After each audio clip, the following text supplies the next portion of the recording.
within safe and just boundaries is when we have an iteration from local to global that are on the right side of this diagram. Now, in our justice story, we basically say that conservative justice is not enough. We need to focus on ideal justice because conservative justice is implementing existing laws, but the existing laws are inadequate. We also focus on recognition justice and epistemic justice because when you look at justice from the perspective of a rich person, you do not necessarily prioritize the poorest. So this is about prioritizing the poorest, putting the last first.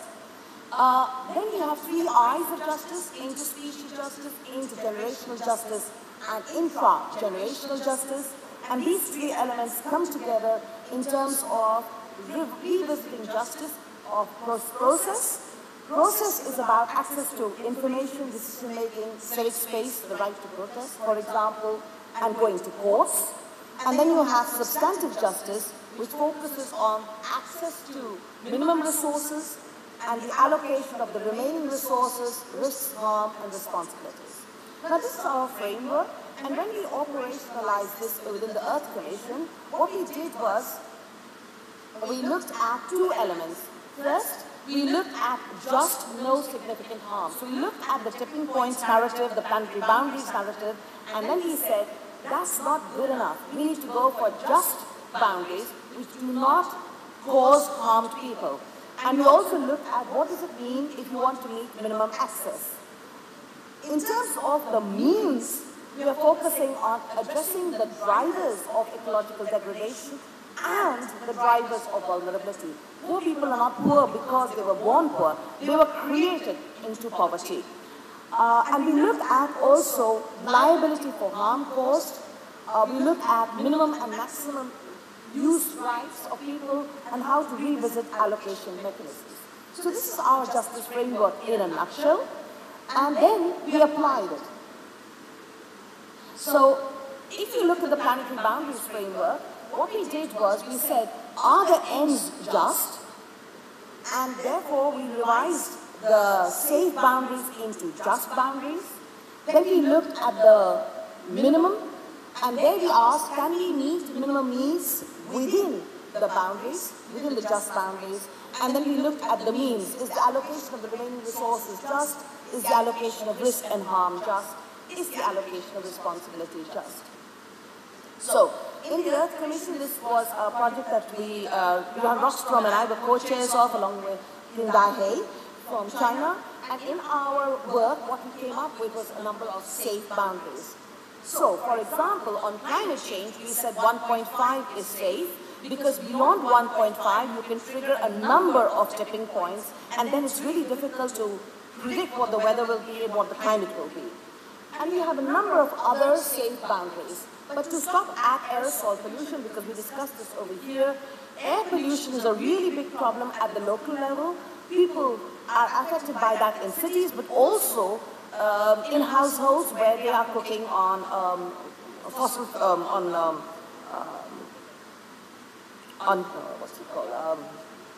traditional stoves. So you find almost 7 million people are affected every year from air pollution, but at the global level, air pollution is not really a challenge, except in relation to how it affects monsoons.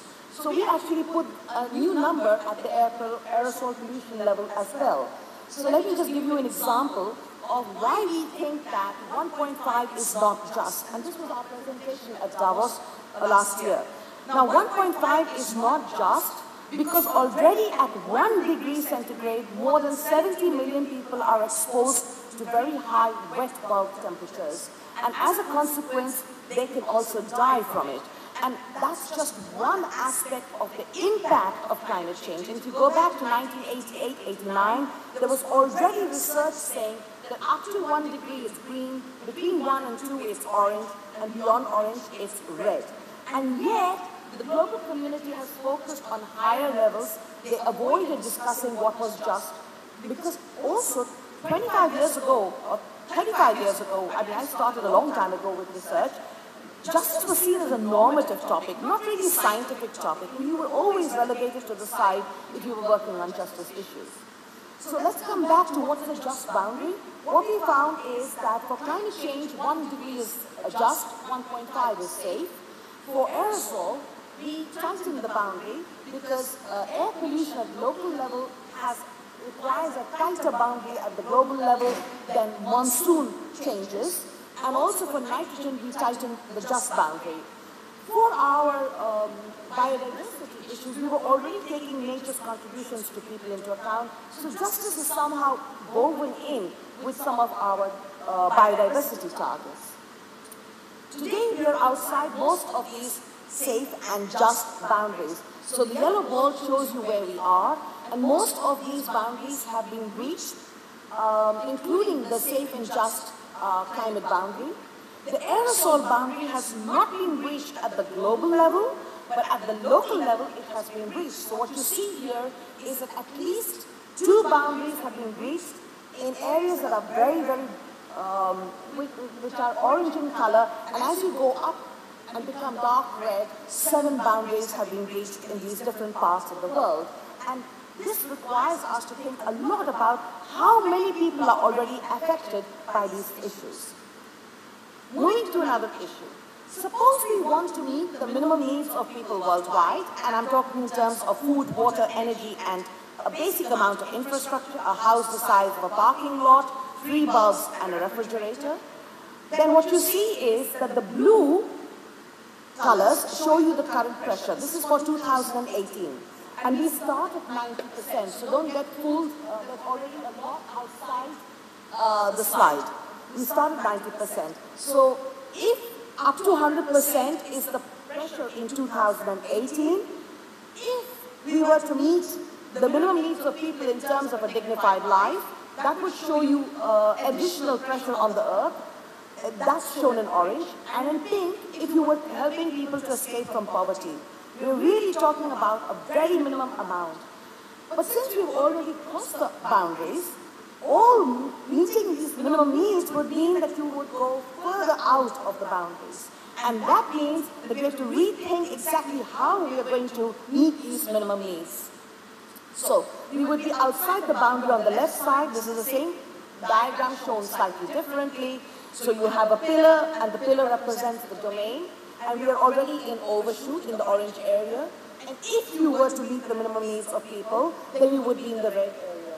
So what we try to do is to say, okay, let's give everybody a minimum and then see what's the boundary and how much corridor is left. In the work that will come out in the Lancet Planetary Health in a few months, there we have actually calculated the impact of meeting minimum needs in terms of the very same units as the planetary boundaries. So we can actually show you how much space there is. Now, in fact, what we show in many cases is, or at least in the case of climate change is, if you meet the minimum needs of people worldwide using the current mix, you're going to cross the planetary boundaries. So what we did in climate change was we said to, what happens if we give everybody 3 bulbs and a refrigerator, everyone in the world? So then we get the base, we know what the safe and just boundary is, and then we see how much space there is and how we need to change that. But the key message from that is that meeting minimum needs has to be done through renewables. And poorer countries can't afford that, so richer countries have to come up and try to see how they can afford it. Now, in terms of the means, how do we address the underlying drivers? So we focus basically on 5 major drivers: overconsumption, unsustainable technology, problematic values, exploitative economic systems, and unjust governance. And I'm going to give you just one example of the possible changes that we are suggesting. For example, we're suggesting that tax justice is critical for trying to address issues of overconsumption. We're saying that perhaps use the precautionary principle for unsustainable technology, because a lot of technology is really useful, but technology also requires a lot of energy and water and other resources. For example, artificial intelligence. And the question is, where does it end up? Does artificial intelligence use more water and more energy than the water and energy is supposed to save? And we're also looking at how do we change unjust governance. Moving on to what I am going to be working on in the next few years, I'm going to try to work towards global constitutionalism. I received resources from the Dutch government for that. And I will be looking at how these ends and means and how we can actually try to create a legal system globally to try to solve the problems of the world. It's a visionary idea. It's not necessarily new. It's also going to be challenged by the way people think about it. But I would like to invite anybody in this room who would like to suggest what should be in this room to be a co-author of this new constitution. So it's an open science justice lab approach. And in this, anyone who's going to spend 1,000 words to write, even if it's about AI and justice and how we should govern AI, we heard yesterday that the scholars from AI are saying there needs to be legislation on this issue, but you might want to talk about medical access to medicines. If you have any ideas that should be part of a global constitution, please send them to me, and you're welcome to be a co-author of this process. So, let me end with trying to say something in simple words. If there is a car accident and somebody gets hurt, we all know in this room that that is significant harm. So how many cars should be allowed to drive before the climate change problem is seen as significant? And let me go back to 1992. In the Climate Convention, the Article 2 on harm was framed very carefully to say we should not cause anthropogenic interference on the climate system. It didn't say we should not cause anthropogenic interference and cause harm to people. And so already in the Climate Convention, they were thinking about, we will cause harm to millions, but let's just make sure that the system does not change so much. And that is a really big challenge for us today, to understand that the planetary boundaries, they protect all of humanity, but they do not protect humans, communities, and countries. You need just Earth system boundaries to try to do that. And the just Earth system boundaries are not just global, they're also local. So we take air pollution into account per cubic meter. We take, for biodiversity, we look at per square kilometer. And we're really looking at the impacts on humans, countries, and communities.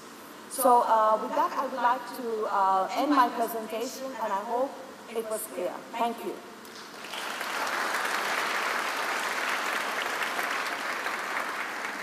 Thank you, Professor Joyita Gupta.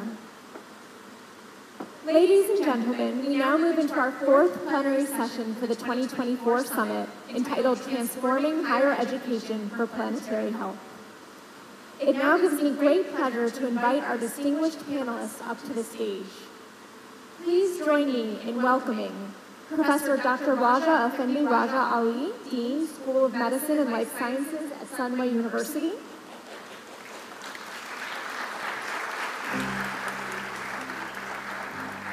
Dr. Courtney Howard, Clinical Associate Professor at the University of Calgary.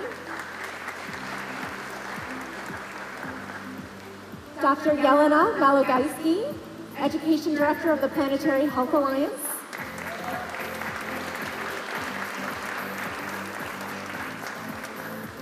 Young Bahagia Dato Seri Engineer Dr. Zaini Ujang, the Secretary General, Higher Education Ministry, Malaysia. This session will be moderated by Professor Dr. Donald T. Simeon. He is the Director of the Caribbean Center for Health Systems Research and Development and Professor of Biostatistics and Public Health at the Faculty of Medical Sciences at the University of the West Indies, Trinidad and Tobago. He is a chartered statistician, fellow and council member of the Royal Statistical Society in UK, as well as a registered public health nutritionist. He is also chair of the Caribbean Regional Hub of the Planetary Health Alliance and chair or member of various research ethics committees. His professional interests include public health, planetary health, research and data ethics, biostatistics, nutrition, and health policy and systems research. Please join me in welcoming Professor Simeon and this distinguished panel. Thank you very much, and good morning to everyone. During the next 50 minutes or so, we'll be discussing how we can advance planetary health goals through higher education. At this pivotal moment, we must reassess and perhaps restructure traditional teaching methods to ensure the integration of planetary health into education systems so that we can cultivate a generation mindful of humanity's impact on the planet. While acknowledging the merits of existing educational methods, it is equally important to recognize their limitations. The growing need to underscore the interplay between human actions and planetary well-being calls for systemic change.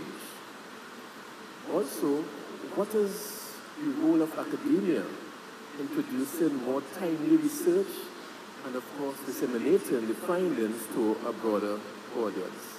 So I'd like to introduce the panelists this morning. I'll first start with Dr. Helena Malogajski, who is Education Manager with the Planetary Health Alliance. Welcome, Helena.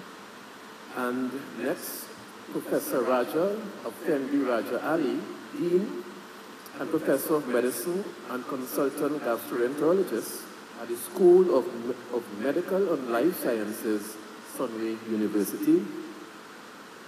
Then I have Dr. Courtney Howard, who is Emergency Physician, Associate Professor at the University of Calgary, and Vice Chair of the Global Climate and Health Alliance. And of course, last but not least, Dr. Zani Jan, who is a professional and chartered environmental engineer, and notably the Secretary General of the Ministry of Higher Education here in Malaysia. So I would like to welcome all, as you would have noted. I did not have any extensive bios to read, so I'll be asking the panelists to say a bit of the work that they do, especially related to tertiary education and planetary health. Also, there will be no slides. We are taking a different approach, just having a discussion among the panelists. I also note that we had received an email this morning with feedback from the delegates saying that they want to be more involved and the importance of having a Q&A session. So we also try to incorporate that because it's really a discussion among all of us. Of course, my role is to just moderate the discussion and to ensure that, that the panelists and the audience, are able to really share their views on this critical issue of tertiary education and planetary health. So initially, each speaker will have 5 minutes to say a bit of the work that they are doing, especially related to tertiary education and planetary health. And I'll first invite Dr. Helena to provide an overview of planetary health education based on her work at the Planetary Health Alliance and as co-lead of the education subgroup for the preparation of the roadmap. Helena?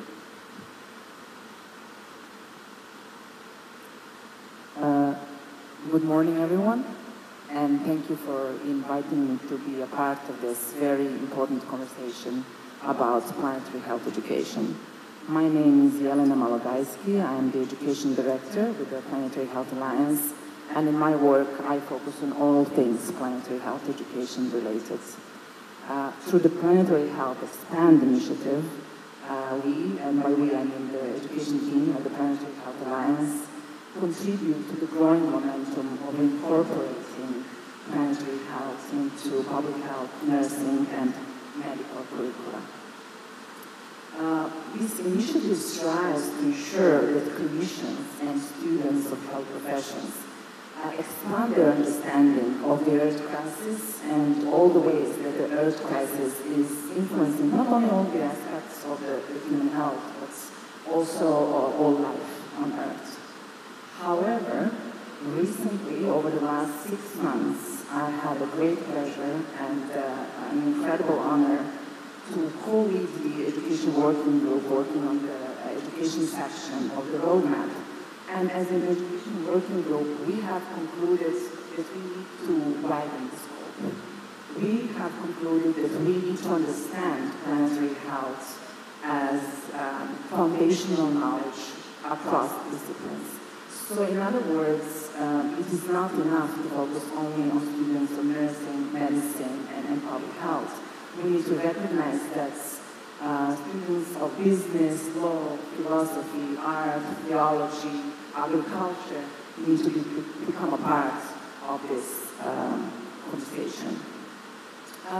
As a part of an integral part of the EXPAND initiative is landscape analysis of the planetary health education globally. And we do that in order to understand the states of the planetary health education globally, to understand where the gaps are, to identify the success stories, and then to share these lessons learned with our wider community. And I would just like to share with you today a few of the key takeaways that we got from these interactions with amazing, successful planetary health educators globally. So one thing that we asked them is to talk about facilitators and barriers they experience in introducing planetary health education efforts. And one of the often mentioned barriers is limited space in the curriculum, and I'm sure that nobody is surprised to hear that. But also what we hear from the educators, that the way they find to kind of go around this roadblock, if you will, is to integrate planetary health across the curriculum, to weave it in the existing courses rather than adding an additional course. Another barrier often mentioned is faculty reluctance to teach planetary health courses since they find themselves not educated enough on that. And this is something that we, the Planetary Health Alliance, are really trying to support them with creation of new planetary health education resources, but also curation of the resources created by our partners and collaborators. And additionally, I'd just like to say a few words about and I left that for the end, about facilitators and successes. What we learned from planetary health educators is that teaching planetary health advances their research agendas. In its nature, planetary health is transdisciplinary. So when you are part of the group of people teaching that, you connect with other researchers and you create new and interesting research together. So this is one thing that we've heard time and time again as a very positive outcome of teaching planetary health.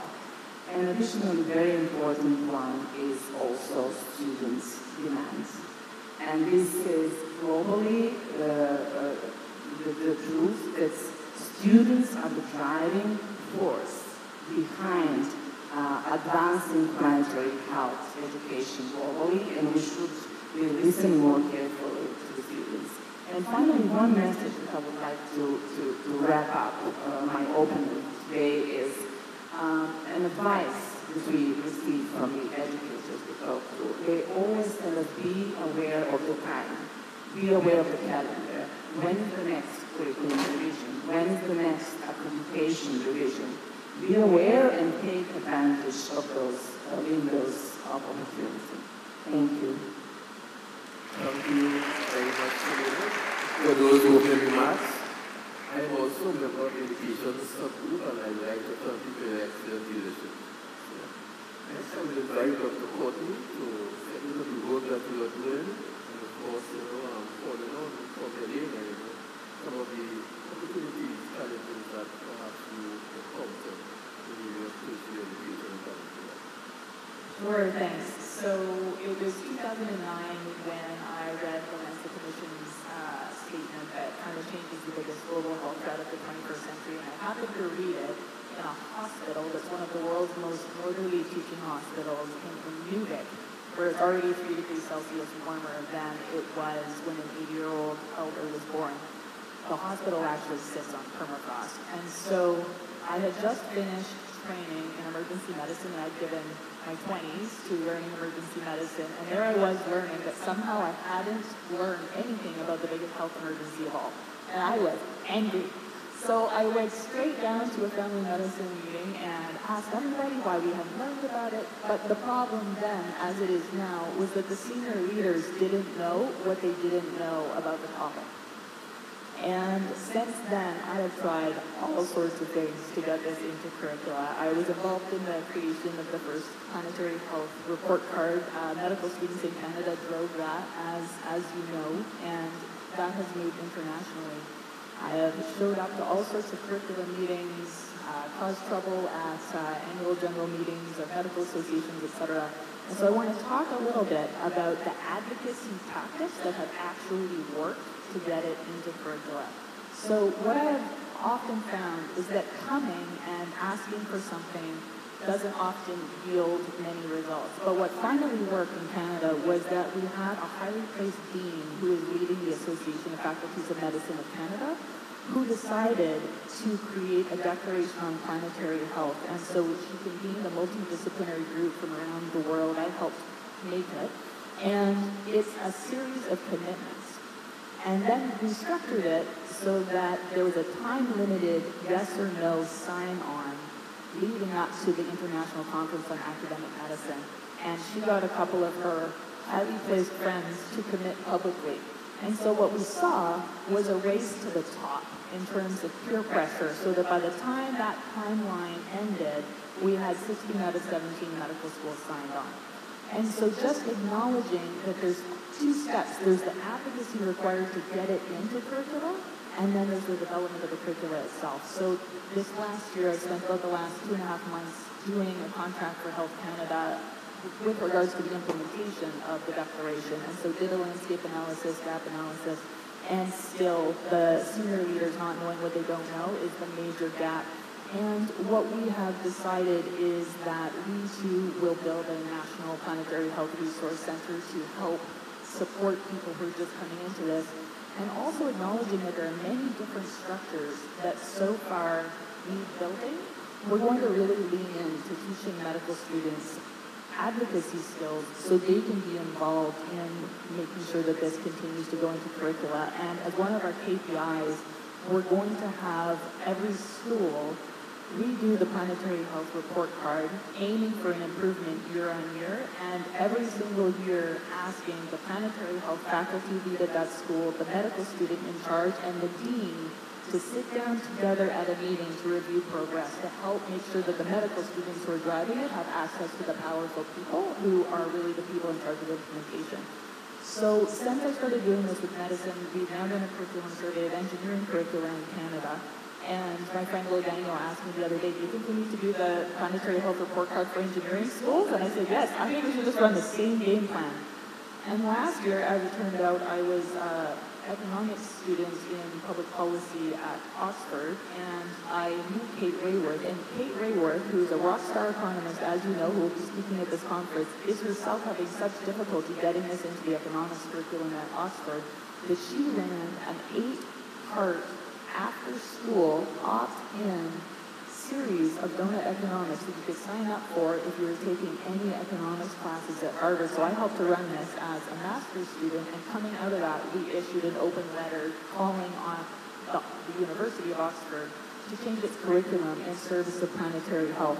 So just really acknowledging for all of you who are still struggling, who haven't yet managed to find a country like Malaysia that's so far forward that it's actually putting a national planetary health plan together, who haven't yet managed to be in a position where the people in charge actually come to the meetings, who don't have the dean who's learning how to do it. And you don't have champions like Jamila who have done so much work to get it there, that work of getting it in that pathway. There's tactics that have been used in other places that can be rerun in your place, and we're super happy to help you. So looking forward to hearing from the dean here. Thank you very much, Dr. Courtney, and I will hand over now to Professor Fenley to give his views in terms of the work being done here in Malaysia, here at Sunway University. Of course, you are the Dean of the Faculty of Medical and Life Sciences. Assalamualaikum warahmatullahi wabarakatuh. Peace be upon all of you, and good morning. Thank you, Professor Simeon, for the question. And firstly, I would like to thank Professor Jamila and the team for the kind invitation, and Sunway University for holding, I suppose, the biggest success congratulations for the PHN 2024. when I got an email of invitation to be a panelist, I was scratching my head, as the planetary health is very unusual, new concept for me, and I wrote a little piece of statement I want to repeat here. I think we need to resuscitate medical and higher education system by administering public health medicine as Earth getting sicker and sicker. That's my opening statement. And I think the concept of planetary health is very new to me and my colleagues in medical fraternity, and I can foresee a lot of challenges and barriers that we will see for the next coming years. First of all of us have very established traditional way of medical curriculum, from the foundation, preclinical, biomedical basic sciences, clinical, residency program, fellows, and after 9 to 10 years, you or he or she will become a specialist in whatever field. My area, digestive system, for example. And a lot of basic science and clinical sciences involved, and I'm struggling where we're going to embed the planetary health in medicine in the established medical curriculum. I was expecting a lot of changes, a lot of resistance from whoever you are in terms of how we transform this higher education, focusing on medical education, embedding planetary health system. And I think this requires transformation. And what it means, I'm going to make people upset to the level that they can tolerate, where the planetary health can be embedded into the existing medical higher curriculum. I give, for example, interprofessional education, or IPL, interprofessional learning, is there. So how are we putting planetary health inside there with nursing colleagues, pharmacy colleagues, engineering colleagues, social scientists together to come out with some problem-based learning. For your information, after hearing the talk by Dr. Nicole Redvers yesterday, I was scratching my head to create the problem-based learning for medical students. We all used to have the problem-based learning. 50-year-old man presented with chest discomfort, come out with all the symptoms, and what are the investigations you want to do, and how you treat, and what's the diagnosis. Discharge, treatment, off you go. So how I'm going to translate into the planetary health? So I give you this scenario, and I'm challenging my colleagues out there, whether you are a surgeon or physician, or whatever specialties. For example, I am a tree. I am 40 years old tree. My body is shivering because of the temperature is rising. My leaf is keep falling. The flooding affecting my body twice a year. The factories next to me keep polluting and I cannot breathe. And can you help me do some investigation, come up with diagnosis, and treat me accordingly? I said, wow, I don't know how to solve this. So this is a barrier challenges. And the good thing, things are dynamic. I think we have to re-educate ourselves. And one of the powerful ways is collaboration with multi-sectors, Ministry of Higher Education, all the inter-ministerial crosstalk. We need to sit more on the table to do crosstalk. And then one of the essential, I think, 3 elements of productive collaboration in education. Number 1 is building the trust among all of us. And then cultivate the share or common purposes. And then subsequently have a high energy and leading to the productive collaboration. And the faculty expertise also of the seminar is very minimal. Who's going to be the content expert in delivering medical higher education? So we need you guys, the experts, sit down, social scientists, to give the answers how to treat, how to manage the tree that has been complaining to me just now. You know, and we neglect so much to take the earth as a stakeholder in whatever we do in clinical practice. I'm a gastroenterologist using endoscopies for many years, And believe it or not, one of the ways to reduce the complication of bowel perforation is using CO2 system of endoscopy. And I'm guilty of polluting the earth with CO2. Now, I stopped reducing this for the last 2 years without any complication. I think we can do this together, and I need a lot of education. We need a lot of understanding. We need to put this planetary health in the sequence that we are not upsetting all the stakeholders to the way that we can tolerate, and we have to learn. We have to change over the time. If we don't change, we will be changed in the future. I think that's all for me as an introduction, Professor Simon. Thank you. Thank you very much, Professor Penby, and I'm really pleased that Dr. Saidi is with us this morning. I tend to be at meetings such as this and speak a lot with my academic colleagues. So I'm really glad that we have someone from government, a policy maker, who can let us know, what it really takes to make the transformation that is needed to really address the issue of planetary health at the tertiary education level. Thank you for inviting me. It's very interesting you asked me to introduce myself. I'm a very confused person. I was a professor, and I was vice chancellor or president of the university. I left about 11 years ago. I joined the government. The first job was this job, Secretary General, Ministry of Education, and then I went to Ministry in charge of Energy, Green Technology, Water, and finally Health. 2 months ago, I was still in the Ministry of Health. And when Consul Jamila came to discuss with me about planetary health, I was in charge of climate change at the time, about 2 years ago. What was presented by Professor Gupta just now was my staff on a daily basis, and I was the head negotiator for Malaysia climate change, attended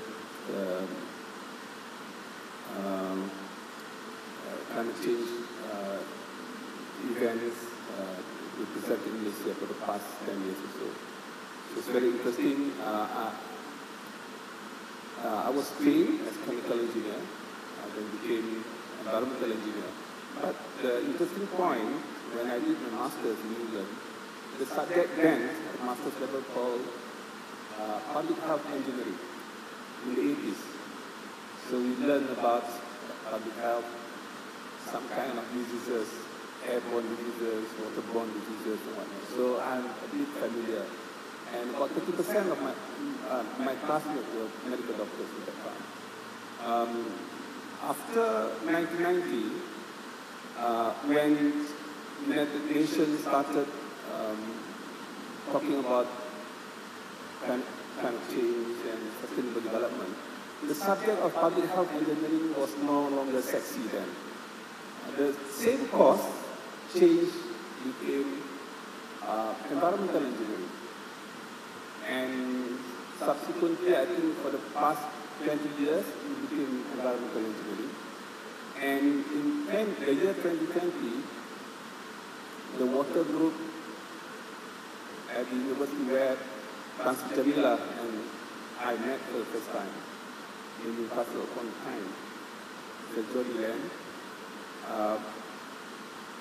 organized a conference for 70 years water at Newcastle University. Newcastle is very famous for a person like John Snow, who was trained in Newcastle. Therefore, the tradition on water research is very strong in Newcastle. And I was invited to give a plenary or keynote address.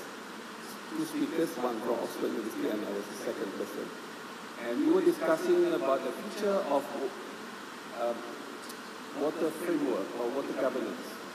And as I mentioned earlier, it started since 1951 or 41, I forgot.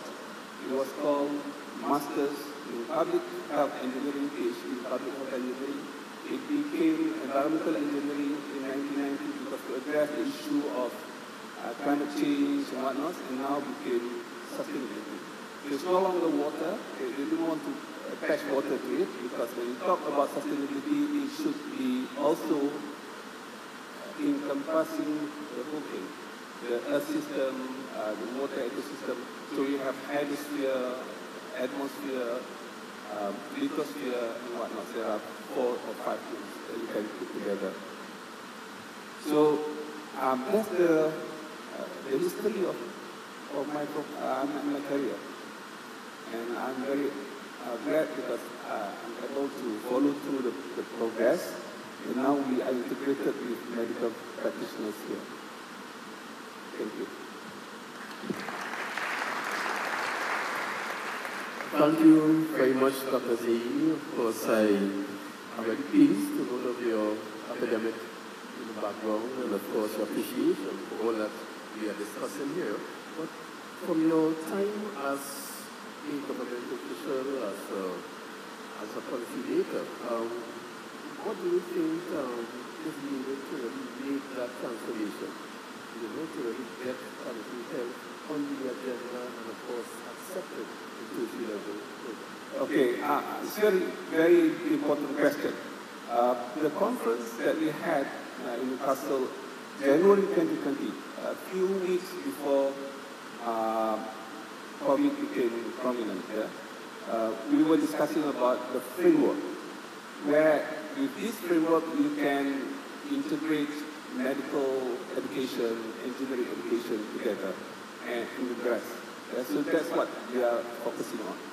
Therefore, people from lower background can talk about planetary health, can talk about climate change and whatnot. In the past, it was almost prohibitive to you to enter other domains. If I were to talk about health, people say you are not health experts, you are professional engineer, you should talk about engineering. And so we enter others' territory. But I would like to give you an example of the framework. So I should confess, when I come here, I'm in a very big scene. I shouldn't talk about climate change here because this morning I traveled 30 kilometers from my house using my car, chauffeur-driven, alone, distance 30 kilometers, petrol emission, and total emission was 5.35 kilograms CO2. And times 2, it will be 10.7. So I should plant a tree when I travel back and forth 4 times. So if you have that in mind, and then we are talking in the same level. Similar to Professor Raja, you mentioned about I shouldn't use CO2 anymore. So this is the conversation should be. And this is the framework. Whatever you do, you calculate your CO2 emission of, GHG is more appropriate. You can have a separate discussion on that, but I think GHG is more convenient and more illustrative in terms of the whole climate change framework. And then we have what we call from transformation to action. So we are no longer talking about theoretical aspect, which I think is well developed at the moment. But what is needed is an action to be in place. And say, for example, what should we do after we attend this conference? Say, for example, on top of we make some changes in whatever we do, we should pay our carbon emissions. So how you pay your carbon emissions? There are many ways to do it. Just plant trees. What kind of trees? This is very academic. Well, there's a system for it. But at the same time, as a planner like me, we have to think how best people can travel with less CO2 emissions. This is what we should invite other professionals to talk about planetary health as well. Thank you. Thank you very much, Dr. Zaidi. I note your offer to plant a tree, and I just know that I myself have to plant a forest, because I came from Trinidad and Tobago to here, and that took me about 2 days. So yes, I would like to open up the panelists to your feedback on an issue. What has come through the initial discussion is that there is a need for systemic change. I would like to know what specific changes you believe you need to make. And of course, what are the challenges, what are the opportunities, that you will face. This is an open question to the panelists, and if you would like to go first. Mr. Cote.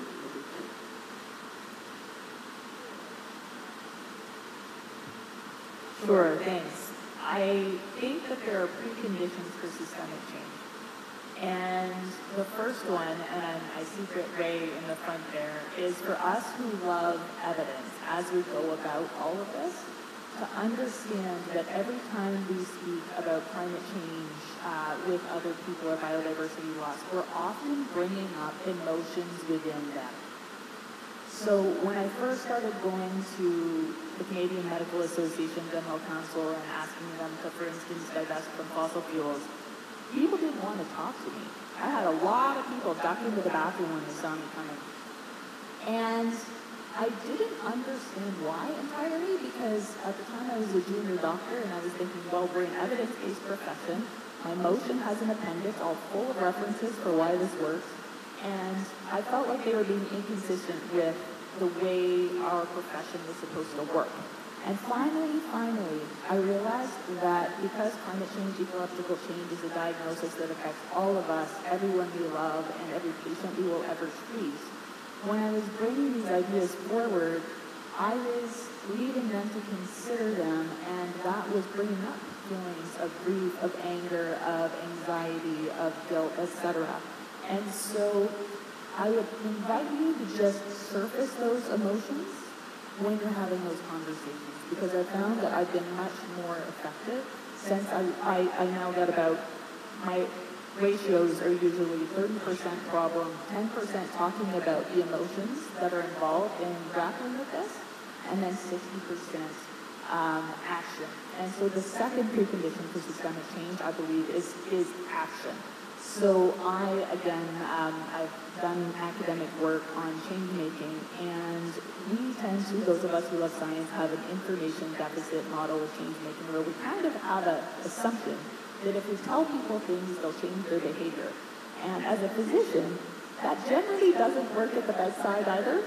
There's reasons why we have motivational counseling with different steps for tobacco cessation, and there's a whole way of doing it. It's because people have trouble just incorporating broadcast information and changing their behavior. So I would really invite you all to adopt a target-based model of change making, where you strategically with your team figure out the most ambitious possible change that you can make with the resources available to you, whether that's social capital, political capital, or financial capital. Try to get that thing done, and sometimes you're going to lose. So I lost the vote to divest from fossil fuels at the Canadian Medical Association it was at least twice before it finally passed. And it felt hard when we lost. But every single time, as it turned out, I was building relationships, people were starting to trust me more, they were understanding the information better. So when it finally passed, the whole room burst into applause, and I'm now a Canadian Medical Association board member, and it's one of the things we're very, very proud of. And so really when you're thinking about systemic change, starting one step back and thinking about how we can systemically change the way we go about making change. And so number one, really surfacing those emotions that come up, and number two, adopting a target-based model of change making.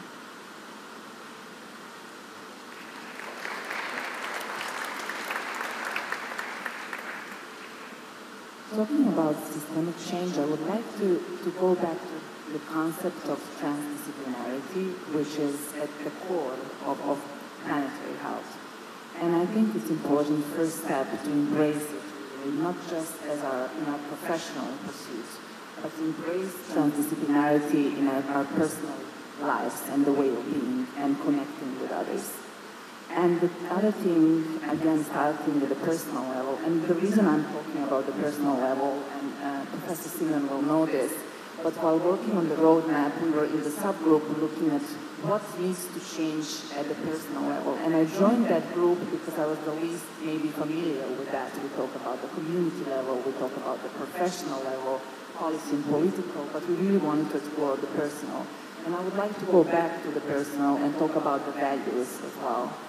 The values that I believe we all share, we who are part of the planetary health community, and those are the values of inclusiveness, diversity, humility, partnerships, and justice. And to bring those values, which are personal to us, to our professional setting, as well as this pursuit of disciplinarity from the professional setting to the way of being and living. Thank you. Thank you very much, Elena. Yes, Professor. Thank you. I think systemic change requires a growth mindset, in my opinion. Change is the only constant. And in order for us to have a growth mindset, we must be out from our comfort zone. We're really comfortable with what we're doing. We don't like people to disturb us. We control everything. Any new thing that appears to be changed in our way of living, we will be disturbed. So I think we really have to go to the fear zone again, from the comfort zone, which is the learning new thing, which is planetary health. And this is required growth mindset, embrace the change, the eager to reskilling, upskilling, relearn, to educate, all these things. And then after we passing the fear zone, we're going to be a learning zone again, and be comfortable for the next many years having planetary health in many aspects. And I think to do that, we have to be very clinical in what we're doing. We have to be very objective. To say, or we all know that in God we trust, the rest need data. And I think at this moment of time, the great work for all of you, we have a really solid, sufficient data to convince many stakeholders, in particular my side, clinicians and scientists, they must embrace the change, taking into account the planetary health in part of their daily living, start with the personal living first. Like Dr. Sri Zaini, I think I have to plant many trees per week now, traveling, all of us. So I think it requires motivation, it requires discussion, it requires an openness, transparent, comprehension, and eventually, again, collaboration. In this era, I think we all know as academic before, whoever still academic, whether we publish or we perish. I think we should collaborate or we crumble. I think collaboration is the key with many stakeholders involved in the planetary health so that everybody not leaving behind the concept of planetary health in their daily life. Thank you. Thank you very much, Professor. I think in order to have more actionable policy in place, ministries, universities in particular, they have to understand and be able to act accordingly. Yeah? It is it's very difficult. For the past 13 years in government, probably I've involved with more than 30 government big policies, and I realized one thing. I'm going to retire about 300 days from now. 300 days, yeah. Because Jamila and me keep on counting. And the lesson learned, we don't want to spend too much time on debating what to do. We want to spend 80% of the time on the implementation, the execution, and in developmental way, in development approach. It means that we keep on improving from time to time. In the past, in many parts of the world, we were discussing about what to do, and we spend 90% of the time. And we have very little time left to implement. By the time you did everything, you have only 3 months for that particular session or for that particular period of your tenureship. So that's what we want to do. We would like to spend 90% of our time and effort on doing it. So I'll tell you what we plan to do on planetary health. One is development approach. We try to get people to be involved first. Whoever ready, go, we support. Yeah? And at the same time, we also try to encourage others to do it. I'm very sure that planetary health is very strong in medical fraternity at the moment. And in engineering fraternity, yes. Now we are talking about energy transition. This is in engineering field. Last year, there was a lecture. Every year, Board of Engineers in Malaysia, they have inaugural lecture. So I gave inaugural lecture for last year. And the topic for that year was sustainable engineering fraternity, something like that. I forgot to be exact. So I think in all aspects of engineering fraternity at the moment, planetary health or climate related is very, very, very important. We would like to go to, say, for example, in other disciplines as well. On top of medicine, we are also thinking of areas like transportation. This is speaking, resource development in the country. You know that Malaysia is very rich on rare earth. Probably we are second in the world, rare earth resources in the world at the moment. So the future of, say for example, EV, depending on rare earth. So Malaysia is one of the countries where you can get rare earth very easily and very cheap. So, and then you have to think, develop planetary health for mining industry. This is a big thing. And this was mining area where we are now located. So we try to encourage those who are ready to go first, and we give them a lot of incentive. And in terms of medical facilities, for example, I'm texting a few professors, vice chancellors of university, what are the plans and whatnot.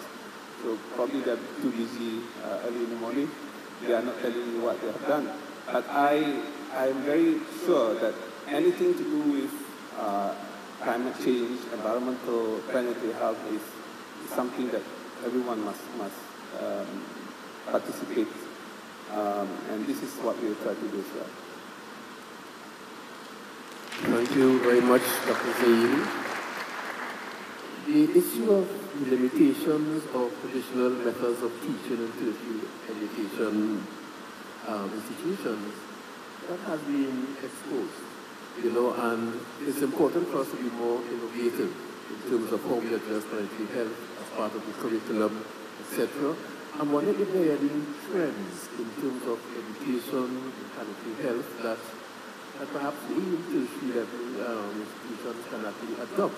And also, are there any successful examples, to really lead and that we can perhaps follow? So I also wonder as well, because I know that time is running out, what is the issue of research? It's an area that we more research in terms of how to really ensure that the students can really get the benefits that we would like them to get. So I think that throughout those issues, the whole issue of, our comfort zone, how to get out of it, new trends in teaching, tertiary education, and research. So I open that to the panelists. I can speak a bit about that. One of the projects that we are working on at the Planetary Health Alliance is to really understand what people teach when they say they teach planetary health. And to this end, we started collecting planetary health syllabi globally, reaching out to educators and ask them to contribute for the dual purpose of understanding the instructional design they use and also kind of mapping the syllabi and the topics and learning objectives to the planetary health education framework, but at the same time, we want to share those syllabi with other educators as a way to support them and inspire them. And since we started working on this, I would say like 4 or 5 months ago, while reaching to the people to ask them for their syllabus, the response I would get, at least it happens already twice, was, well, we are working on the same thing. And I know in Canada you are also in the initial stages of building the repository of planetary health curricula.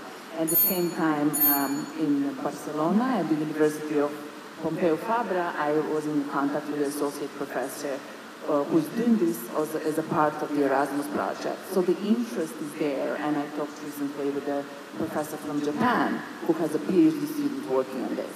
So in situations like this, I think what was best is to connect and kind of join our efforts instead of, to be more effective, but also shows that this is something of interest and it's a very important topic globally. So I would just like to invite someone in the audience who also has this interest to please join us in this and feel free to reach out and join this effort of kind of really mapping the instructional design of planetary health courses globally. Thank you.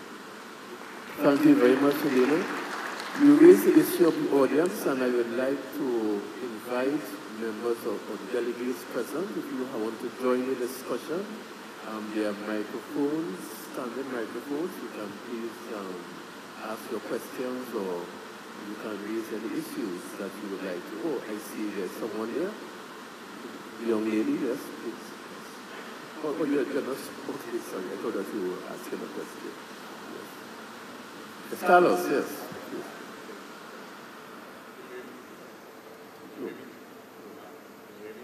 No. We can't hear.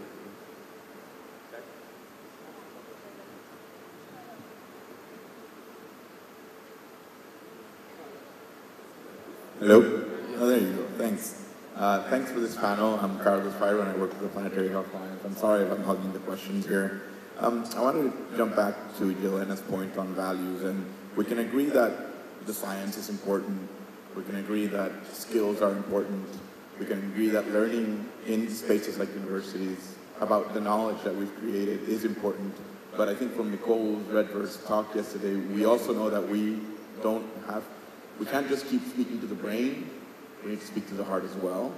We barely think about universities as a space in which we talk about values and we talk about the things that drives us beyond the science. So I wanted to ask the panel your thoughts on that. How do we go about moving from universities that are good at teaching the science, good at teaching knowledge, good at teaching the skills, to ones that are more transformative and talk about values and to people's hearts?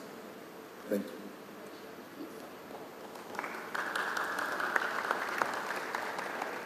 Thank you. That's such a great question, Carlos. And it was something we were struggling with. So as part of this last project that I did for Health Canada and the Association of Faculties of Medicine of Canada, I actually had to produce KPIs.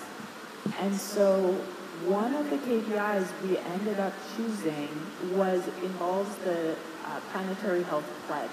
So some years ago, I was part of the group that put together a suggested Hippocratic Oath for the Anthropocene that we published in The Lancet. And it starts, I solemnly pledge to dedicate my life to the service of humanity and the natural systems upon which it depends. And every time I say that, I get tears in my eyes. And I have taken many different disciplines through that pledge. And so we decided to involve universities and also at the national level in creating a yearly national moment to have what we're calling a Planetary Health Pledge and Progress Party. And so the idea is to have, as part of a sort of group project this year, to define a national moment and then every year provide an opportunity and have it not only be an opportunity for us to affirm our commitment, but also to come together in community and then celebrate the progress that we've made that year. Because what we know is that when you win things and celebrate it, that attracts more resources, brings hope to make sure that we're really creating that cycle of action. And so that's what we've done. And one of our KPIs is the number of deans spotted dancing at our Planetary Health Pledge progress. Thank you very much. I'm seeing that there were a couple of questions that came in online. One is, there's someone? Oh, a lady. Yes. I don't see. Oh, there's a lady here. Okay. All right. While she comes forward, I'm seeing that someone is delighted, Dr. Zaini, for your support and action for planetary health. What are the key strategies to ensure that these initiatives and momentum sustain beyond your tenure?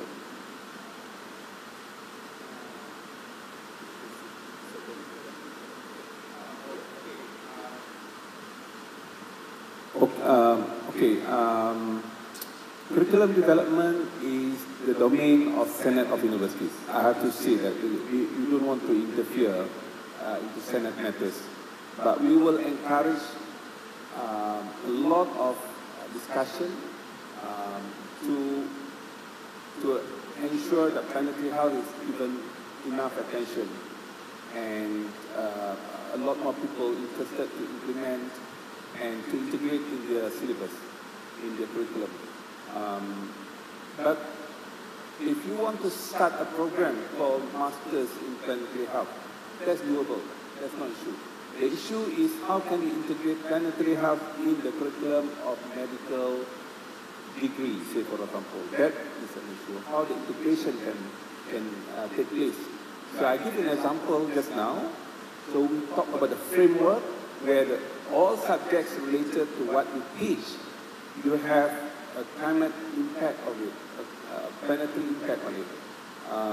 Say for example, a kind of treatment that you use for your patients, or a journey that you take, or whatever. So that is to infuse planetary health framework and thinking into the existing syllabus. I think this is more meaningful, rather than we start a new program called Masters in Planetary Health. That can be done. That is it. That's what I have done, and that's what I have mentioned earlier. And I started with Masters in Public Health Engineering, and then became Environmental Engineering, and became the same subject, yeah, with some addition to it, became Masters in Sustainability. That can be done very easily. The question is whether you get students or not to enroll. That's the issue. So that I summarize. One, develop a program, new programs altogether. Second, how can we inculcate planetary health framework, thinking, and practices in the existing curriculum? So that is to be discussed thoroughly. Okay, thank you. We have run out of time, but I hope, yes, please. I just wanted to share an example of a success story that I learned about recently. The Medical School of Brown University is just implementing now, as we speak, they have approval to implement planetary health in all 4 years of medical education. And the way they're doing it, they were thinking about what is the best approach, and they decided to do longitudinal integration using the example of ethics and justice, a revision. That was the last revision done several years ago, and they were just thinking, well, if that worked for ethics, justice, and diversity, which they don't have as a separate course, but it's kind of integrated in each of the courses that medical students at Brown take, why not use the same approach for planetary health? And they are in the process now of consultations with all the faculty members teaching. So one by one, they set up individual meetings, and they go to the syllabi, and they agree on the best way to do that. Okay, Going back to the question, I want to answer one question. Okay, there's a question that Dr. Zahidi wants to... Can you go back to the question? There was the online question, so... Yeah, I want to answer that question. Okay, not sure if the... Who is in charge of that question, please? I want to see that. Someone asking, this one, there is more, yeah. It's not this one, previous one. Yeah. Previous question. Okay, tokenistic than meaningful. This is very interesting. I don't know how to answer that question, but I'll give you an example.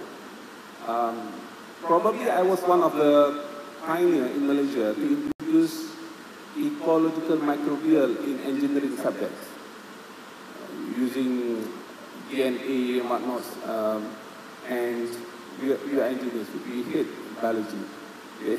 Generally, engineers hate biology, therefore they forget about it. When I did my PhD, I started using DNA in my labs, and my colleagues at that time, Professor Tom Curtis, is a microbiologist, but I was working with another professor, which is purely engineering and modeling. And I started using that, and he said that, Zaini, I'm not an expert in this. If you do this, it's your own risk. Okay? Your final chapter is you have to work with Tom. So, and when I came back, all my PhD students, 100% working on microbial ecology. Yeah? So, that is an example whereby a professor can play an important role. This is academic, this is academic freedom. You don't want to restrict the movement of professors, what they have to think, what they have to do research. And it's up to the professor to expand the boundary of knowledge into the existing body of knowledge. So the question asked should be to individual professors. How can you put planetary health in urology, in public health, in blah blah blah, and let them ask, let them answer the question. So I give you an example, and you have to justify when you want to integrate something to your subject. So my justification was very simple at that time, because we want to go to the minute level. The subject I was working was, at that time, was on membrane, nanotechnology. So we coupled nanotechnology and microbiology at the time, or biotechnology. So it became very advanced in that sphere. So this is a knowledge venture that someone must lead. And if you want to bring planetary health to another level in Malaysia, say for example, professors must dare to do it themselves. Yeah? And then the rest can follow suit. Because we have 20 PhD students working with you, you have, I don't know, 100 master students working with you. At the end of the day, it became a trendy thing in the country. As we end, I would like to ask the panelists to give in 30 seconds any final reflections on this morning's discussion. Professor Fendi. Maybe I can start first. I'd share a little bit, Professor Semyon, that our future-ready medical school has the embedding planetary health in medicine, sustainability medicine in our undergraduate medical curriculum that we're going to start pretty soon. So my final statement, 30 seconds, I think, how do I phrase it? We must visualize the success of bringing planetary health in higher education. That's final statement. Thank you so much. Thank you. Dr. Courtney? What I realized when I was putting this curriculum plan together is that incorporating planetary health into medical education is indivisible from creating sustainable healthcare, because we don't just get lectures, we work in hospitals. And therefore, this is part of transforming the world into the world we need for healthy people on a healthy planet. And so as you move forward, don't be afraid to be like, actually, no, this is about systems transformation as well as educational transformation. And building a little bit on what Carlos was saying about the need for data to speak to the head and emotion to speak to the heart, really also thinking about what tools do you need to give people for their hands so that they can do that work of transformation to build the world we need. Thank you. Thank you, Dr. Hillian. In my final remarks, I would just like to respond to one of the questions that I saw here on the screen earlier. The question was, how do we measure success of planetary health education? And I think if we remind ourselves why we believe it's important, and that is, planetary health education is important for us to teach us how to achieve the just, great transition in the way we live on this planet. How to change our patterns of production, consumption, the role we see in nature and within nature, and the way we plan and raise our families. So that is how we're going to measure, at the end, the success of planetary health education. And I believe I'm an optimist, and I will believe that we are able to learn and that we are able to achieve the just global transition. Thank you. Dr. Zaidi? Transformation occurs when 70% of our resources and time is dedicated to action. So let's do it. I'd like you please join me in thanking the panelists for their excellent discussion this morning. Thank you very much. May I invite our panelists to stand to the front of the stage so that we can take a group photograph.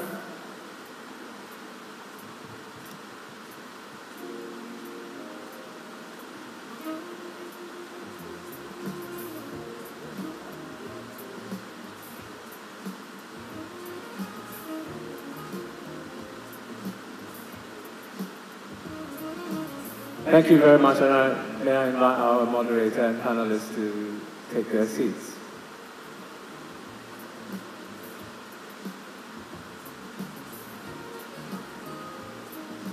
Ladies and gentlemen, it is now 30 minutes past 10. We take a break. I'm sure you would welcome a bit of coffee and something to munch. We resume or reconvene at 10:40 a.m. for the next session.